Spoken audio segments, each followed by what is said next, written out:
I think if you're a political party on the right in Europe, you do have a problem. And any advice I would give is try to understand the American point of view, because that's a thing. Actually, there's a lot of lack of understanding on both sides. People, they see Americans as cowboys. How many people still think that Trump is dumb? The Americans are doing a long-term realignment of their geostrategical goals. Europe isn't doing that. So all the smart Europeans that we hear about all day, where are those? Elon Musk is basically having a direct fight with the European Union, and this is why they are extra fast and extra hard on him. When Trump said, "I love tariffs," every expert said it will tank the economy, it will be terrible. Look at the results of the American economy. It's doing great. I think their last Q4 numbers are like close to 5% economic growth. Let's compare with the experts in Germany who are at zero growth for 3 years in a row. Yeah. That says it all. So hello and welcome back to the MCC Brussels podcast. I'm Jacob Reynolds, delighted to return for this year. And on the podcast this week, we're going to be taking a look at events in Davos, where the annual meeting has become something of a kind of major fixture actually this year, given international politics. We're going to zoom in on Greenland and Trump's decision to slap tariffs on a bunch of European countries. And then finally, we're going to look at the calls to ban Elon Musk's X once again, but this time over concerns and fears about the generation of illicit images. As ever, if you're enjoying the podcast, do keep your comments coming on our YouTube channel. Give us a like, share us on YouTube or on X, where we're quite active. We really appreciate all of your support. It does help our message get out to a much wider audience, given the kind of blocks that are often placed on conservative and patriotic voices online. Joining us this week on the podcast, delighted to welcome back our colleague, research fellow Richard Schenk. A pleasure as always. And returning to the podcast, journalist from the Brussels Signal, Carl Deconinck. Thank you for having me. So turning first to Davos, I think this time last year we covered Davos on the podcast and we made what were then the standard points about the gathering of globalist elites that don't really have much purchase in the real world and how they look kind of out of touch with events that have changed very much. This year, it's actually a bit different, I think. It seems that Davos has come at the right moment, has turned into maybe actually an important, even necessary event, given the tremendous uncertainty and instability in international affairs. So at Davos, there's been lots of major speeches. Ursula von der Leyen's been outlining things she hopes to change with the European Union. Everybody's been commenting on Trump and the New World Order. But Richard, what stood out from you so far? I know as we record this, Trump will give his big speech later today, so we'll have more on that for you soon. But in terms of what's happened so far, what have you picked out from Davos? I think this World Economic Forum in Davos is now kind of like a unique experiment, because many of the institutions that were supposed to create dialogue between for example, NATO countries or Russia or China and so forth, the UN is not able to do this. Then the NATO plus Russia formats have been disbanded. So one of the few genuine opportunities for countries that are usually not aligned with each other to speak to with each other. That's standing out. And because still the majority of the participants comes from Europe and the European countries, it's very interesting to see how this this barrage of fire from the US in the recent weeks has completely thrown off balance European politicians. You can see this. We told that in last year there was also obviously a World Economic Forum, and Ursula von der Leyen basically gave the same speech, exactly the same speech about the 28th regime that is supposed to reduce bureaucracy in the EU. It was the same issue. Or the German environmental minister saying, we don't want that much farming anymore, we want CO2 sinks, while his Indian counterpart actually said, no, we need to produce more food because we are much more pragmatic, obviously, than our ideological politicians in Europe. So this was it showed how the European politicians are out of sync with the global developments. They don't get the pace, they don't get the topics, they are just stuck in 2019 and they don't know what to do. Yeah, Carl, what stood out for you from Davos this time around? First, I would like to give them some credit. And already last year we saw it when they invited Millet, who gave an interesting speech. They are open for other voices. They are open for people of the right, of the populist side, of the nationalist side, to give their view on things. So I actually credit them for it. I like to watch it because unlike most international conferences where we see backroom deals and we don't have a sight on things, they're actually surprisingly open about everything. We see world leaders coming together, politicians coming together and really speak to mind, argue, debate. And that's, we see how they really think. Then, of course, it becomes a bit troublesome as Europeans because the thinking side is not as well covered from our politicians. And now we see that they are in a panic. But actually, I would like to be extra critical then, also to the right wing, because what I see now a bit is, okay, so the left they don't know what to do, or the left liberals, and von der Leyen will give the same speech as she always does. And the liberal platitudes on we need to cooperate and we need diversity. And okay, we know what that is about. But on the right, we see that for years, right-wing parties have supported Donald Trump, have supported the MAGA movement. They said a mega and everything. And now suddenly we see that the Americans are really doing their own thinking and thinking about their own sovereignty, their own long-term politics. And the European right is a little bit of the dog that caught the car.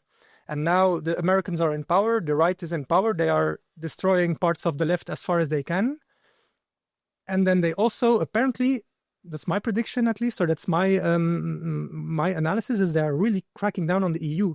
I think it's on the table like an American offensive, really attacking the EU and trying to break it up. That's why the tariff thing, like we're going to attack those countries and we're going to reward other countries. That could be a cudgel to really destroy the EU as an entity as it is today.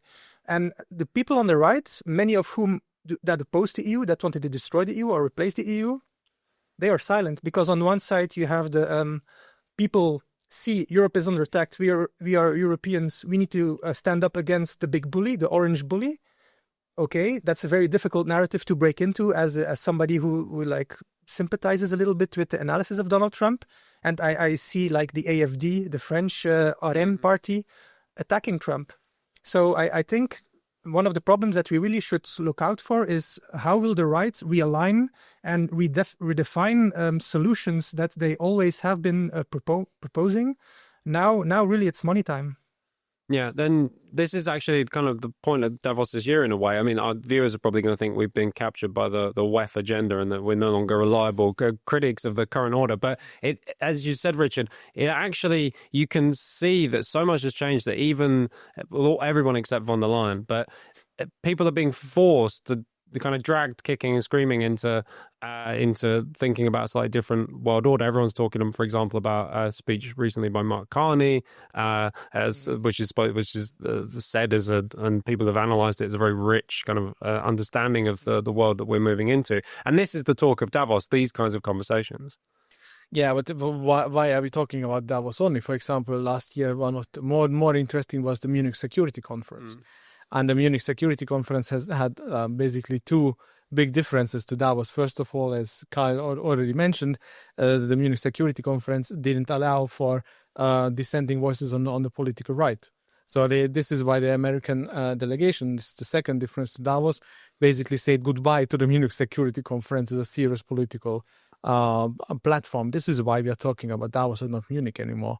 The Munich Security Conference also used to have much more delegations from Russia and China. Everything is gone. And the leader of the Munich Security Conference almost cried on stage seeing his concept falling apart. So, yeah, well, you can say it's WEF agenda, but they're doing their homework. Yeah, that's it. Mm-hmm. Yeah, and outside of these, as we said, Carl, outside of just the kind of left-right binary list, do you agree that lots of leaders, it's kind of like wake-up time for them and they're beginning to twig that something's different than the world they used to live in? Because the Americans are like, the Americans got the idea that the world order as they created after World War II isn't to their benefit anymore. They see their GDP has shrunk compared to the rest of the world. They see China that's back on its feet and it's very ambitious. They see a Russia that's aggressive. They see a Brazil. They see a European Union even that's quite hostile in political ways, on free speech, on economy, on all kinds of things. So they are reassessing, reevaluating, and the hope that many European politicians had being, after Donald Trump, orange bad man is gone, we will have a sensible Democrat who is like us. They already noticed that wasn't the case the first time. Joe Biden didn't turn back many policies of Trump. And if the next president of the US isn't a Republican and it's a progressive Democrat, the chances are quite big that America will continue to follow America First policy. They will dominate the South American continent, or the American continent as a whole, and they want like geopolitical realist goals for their sovereignty, all kind of objectives that the post-liberal West wanted to forget and is now coming back with a vengeance. Yeah. Well, moving on then, this is a perfect time to tackle the Greenland topic, which was discussed by my colleagues wonderfully on last week's podcast as well. And people should read the Substacks and other writing of our executive director, Frank Fraying, on this topic. But Richard, to start with, obviously the key development has been the imposition of tariffs. And this is a very fraught, difficult international moment, because it seems that, I mean, people keep talking about a deal that Trump wants to do, but it's not clear what that deal might be. It seems that this is a make or he either wants Greenland or he doesn't. To directly connect this question to what Carl just said with that the American administrations, maybe Trump will be gone after the next elections or his policy, but that the continuation, that he is basically just a continuation of a previous policy. So this whole tariff thing around Greenland is basically just a development that began like 15 years ago, 16 years ago, when the Obama administration began to sabotage the World Trade Organization. And we have seen the globalization was peaking around 2010, and since then it's on decline. And this is the development that we need to have in our mind when we're looking on this Trump tariff policy always. Why he wants to have Greenland? Most likely just as a bargaining chip for future negotiations, because currently Greenland is not that important, but it could be in the future. And the European politicians completely underestimated how important Greenland for him is. They thought, okay, we just need to make an agreement with him like we always did, and once again, they didn't understand the topics and the pacing and what this entire thing is about.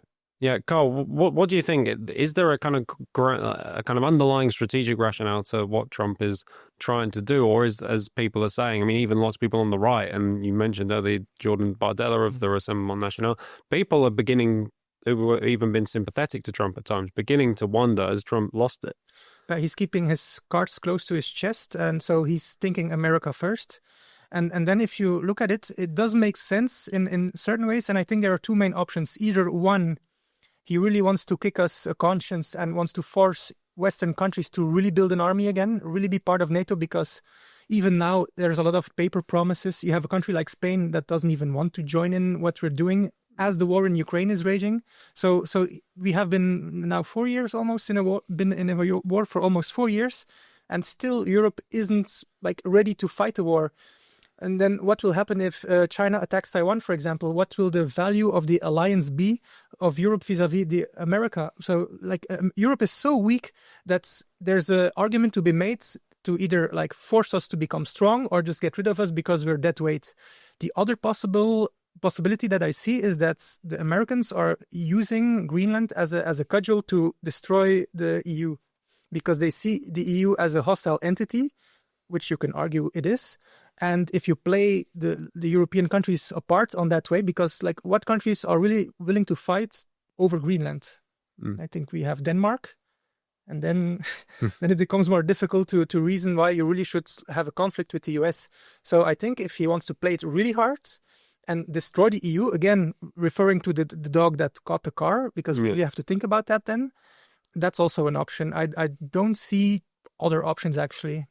Yeah, Richard, I saw Trump's kind of approach to Greenland compared to a famous Polish folk song where a man beats the obedient horse to warn the disobedient horse what might happen. But there's some element that I think, whatever strategic rationale is being offered for what Trump's doing, there's especially among some elements of maybe the MAGA right. I mean, there seems to be a vindictiveness towards Europe that's at play here as well. Do you buy that? I think the cultural closeness, because Europe and the USA together form, and Australia and some other parts, but this is basically what we call the West, the Western civilization. And I think the same stagnation that is causing a lot of frustration within Europe is seen in America also with a lot of frustration, because they see us as their possible closest friends who are basically not failing up to their promises. If you are from your brother, you expect more than from a random person on the street, right? Mm-hmm.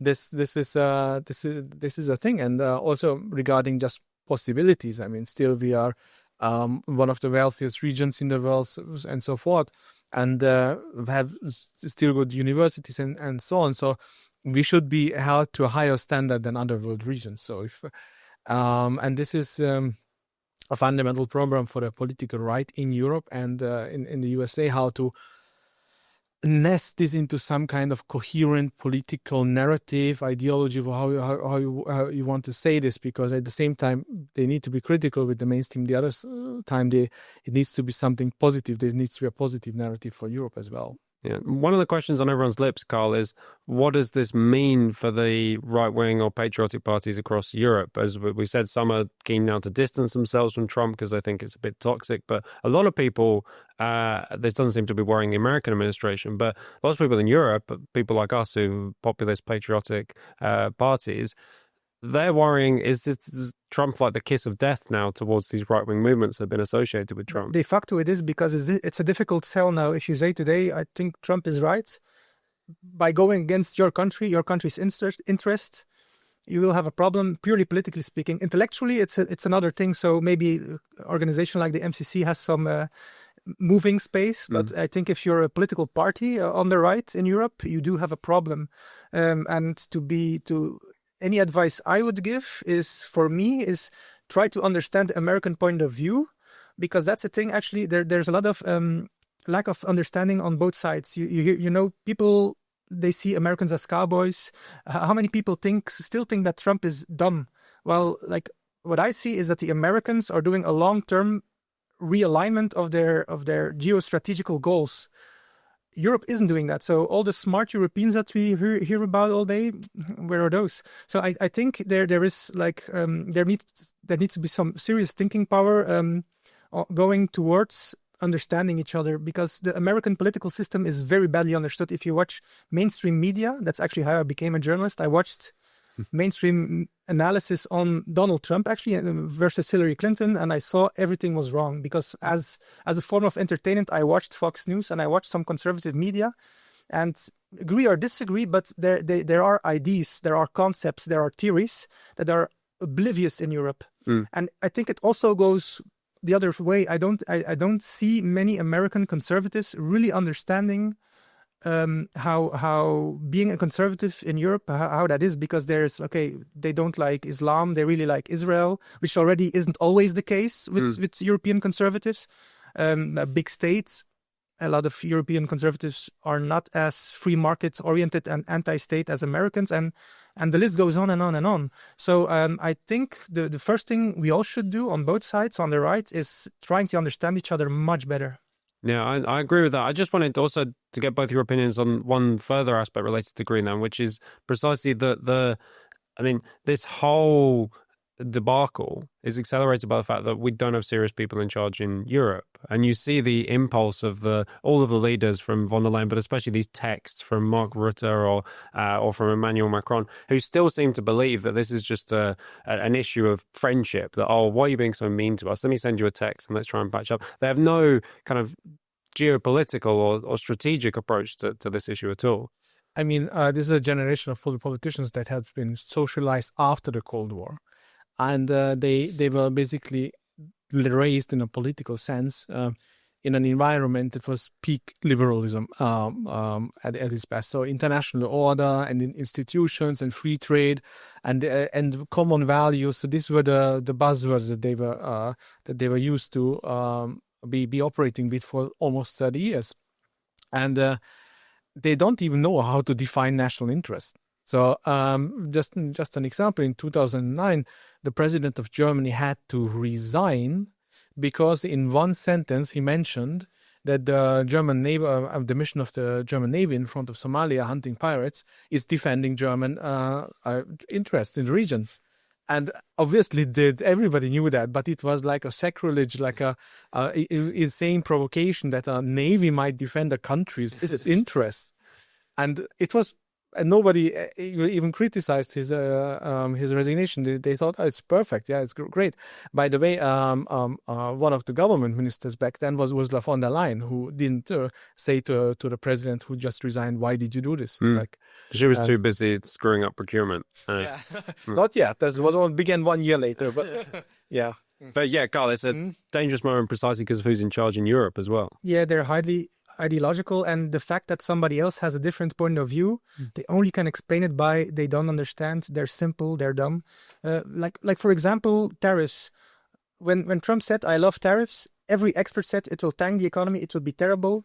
Look at the results of the American economy. It's doing great. I think their last Q4 numbers are like close to 5% economic growth. Let's compare with the experts in Germany who are at 0 growth for 3 years in a row. Yeah, that says it all. Okay, coming finally to a topic we often end up on the podcast talking about the EU's eagerness to ban something related to Elon Musk. But in the last few weeks, there's been a real kind of outpouring of hatred towards Elon Musk and X, and in particular Grok, over the role that Grok has played in allowing people to switch famous figures or ordering people into bikinis using the image generation tool there, which is obviously juvenile behavior, even under the best description. But it's quite clear that however much this might constitute some kind of sexual harassment or something, is taken up for very different reasons by the EU elite who've been looking for an excuse to ban X for quite some time. Carl, what do you make of this kind of scandal around Grok and also the excuse maybe to clamp down on something they don't like? There's a legitimate fear that artificial intelligence will be used for bad things, especially because it's so easy. So that I can understand, but taking a little bit distance, it looks weird to me that there's such a moral puritanistic panic. And I don't mean puritanistic because it's sexual, but because people can do something wrong. Because if you go back, we had Photoshop. You could also do sexual stuff with Photoshop and make somebody's face. There are entire porn sites based on movies and cartoons using all kinds of depictions of other people and images. So I don't see what's new. I see it's a bit easier. And sometimes when, for example, alcohol or strong alcohol or drugs becomes easier for kids, it's again kids. I think the culprits are also kids mainly. Like government has to react a little bit to keep it a bit down. But then again, like you can also make poison. If you go to the supermarkets, you can make a Molotov cocktail very easily. Will we ban all the parts of those products so nobody can do harm? Are we like in a rubber tile society where everything has to be safe? I think it's a moral panic, and like you said in your introduction, there are some suspicions that it's more of a way to get Elon Musk more than anything else. Yeah, what have you made of it, Richard? I mean, we could just list a number of other websites or services that can be used for pornographic or even criminal stuff. That they have begun with X obviously was done because it's important, as the EU says, because it's one of the very large platforms out there, which already implies that it's because they began with X because it's the biggest one. It's to a certain degree it's fine, but if you look at the content that is also on other stuff, it's quite obvious that Elon Musk is basically having a direct fight with the European Union, and this is why they are extra fast and extra hard on him. And why does the EU? Honestly, I think it's political, because Elon Musk is on the political side. He allows for much more free speech, especially to the political right, than any other platform. So this was always one of the big issues. Just remember, 1 year ago we had this statement by Thierry Breton where he was fuming at X and say that the EU wants to steer the public opinion in member states and elections. So there was always this mindset that the EU wanted to control the public narrative. Yeah, and just briefly, because these AI tools are interesting, because the I mean, they open up a whole range of technologies that or it makes it easier to do things. Sure, we've always been able to use Photoshop to generate images, but there's the scale that these things are available at is definitely new. But it's kind of part and parcel of the fact that these AI tools open up a lot of different possibilities. And it seems to me very characteristic of the European Union to focus only on the dangers and not on the tremendous possibilities. There's no coincidence that there's only one notable AI company across the whole of the EU that's been creating large language models. So the typical that they focus on something that's bad, nobody's a fan of it, but you don't see them demanding a rollout of some of these things to take advantage of what they can do. It's typical. The Americans are innovating and the Europeans are regulating. Yeah. It's always the case. And you can regulate for some societal problem, but society will always change and you always have problems. And you always should err on the side of freedom and not of safety, because unless it's extreme, but let's be honest, the elite people who see themselves in bikini, it's not the biggest problem in the world. Richie? Yeah, well, specifically here, the EU was very proud of the EU AI Act, and it's very, very clear that already before the EU AI Act, it was passed some years ago, and it's not still fully in force yet, that it has created a lot of effects that are basically not wanted. So basically, it has driven innovation out of the continent. It has created a lot of problems for users of AI and so on and so forth. And already there is a big discussion here in Brussels going on what to do with it, because maybe cannot allow to get it into force, because then it would have even more negative effects. So this regulatory approach has failed, and the EU has tried to shape the future through bureaucracy that's never going to work. Yeah, well, who knows what'll happen in the escalating trade war. They might even end up blocking the EU off from all of the American AI companies, which would be a disaster for people who make use of them, like some of us in the office do here. But that's what we've got time for this week on the MCC Brussels podcast. We're definitely going to be following very closely events in Davos, Trump's big speech. We're recording this on the Wednesday. The speech is due tonight, so we're going to be bringing you more from that. But for now, from us from the MCC Brussels podcast, thanks so much, and thanks to our guests, Richard Schenk and Carl Deconinck. It was a pleasure. Please remember to like, subscribe to our channel, leave us a comment if you enjoyed what we talked about today, or if you disagreed. Maybe you're one of our many viewers from America who really need to tell us exactly what Trump's trying to do and why we Europeans should wake up. We'd also love to hear those. But for now, we'll see you next week on the MCC Brussels podcast.